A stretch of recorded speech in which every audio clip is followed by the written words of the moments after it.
stories make reality. The Slender Man and the coronavirus are a lot alike as fantastic, dramatic, and powerful stories that have evolved and taken a life of its own.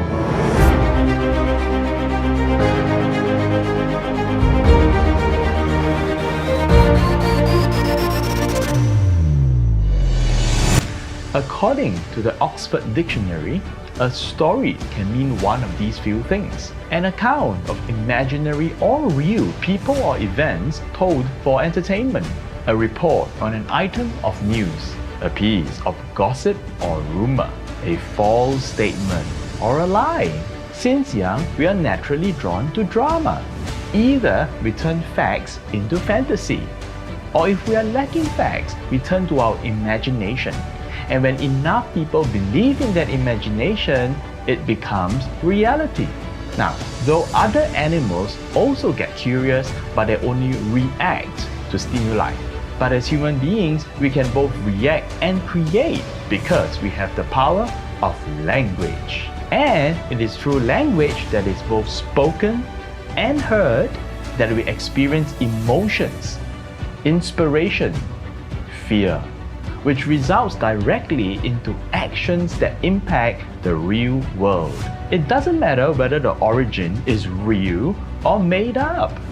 Where good drama is concerned, emotions run, actions follow. Now, as with the Slender Man, what started as a Photoshop entry for a photo contest became inspiration for a community of horror drama lovers. It gained a backstory of its own: fan art, cosplay, online video series on YouTube, at least 4 games, and 2 films. And because enough people were collaborating and contributing to building the stories around the Slender Man, just about 5 months later, people started reporting actually seeing the Slender Man. And regrettably, on May 31st, 2014, in Wisconsin in the US, 2 12-year-old girls went and stabbed another classmate, also a 12-year-old girl, 19 times. They were convinced that the Slender Man said that he would kill them and their families if they did not commit those murders. Following that, there was a knife attack in Ohio, a house fire in Florida, a mass suicide in Pine Ridge, and even a HBO documentary on Beware the Slender Man that was created all around the Slender Man.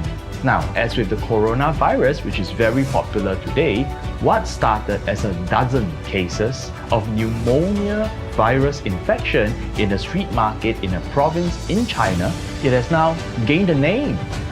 It has gathered international media attention. Factually to date, there are 65,000 people infected, 1,486 people dead from the virus. Furthermore, it has been declared a global health emergency by the World Health Organization. All this happened in a short span of 2 months.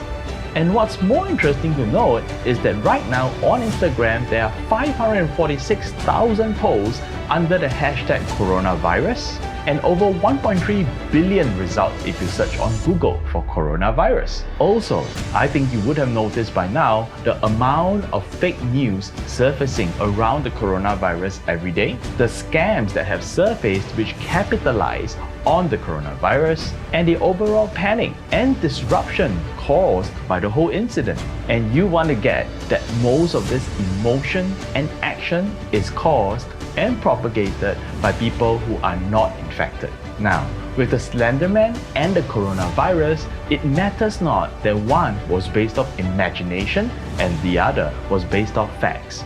The thing is, both of them have become reality, evoking emotion and fear in people and inciting actions in the world. And how does all this relate to you as the brand founder? As the face behind your brand and your business, you have to be the origin behind creating a story that allows people to collaborate on, to contribute to, and build as an inspiration to others, something that they are proud of, they want to share with their friends and their family. It makes them emotional and it makes them want to act. You are the best spokesperson behind your brand, and you should be the talking point behind your business.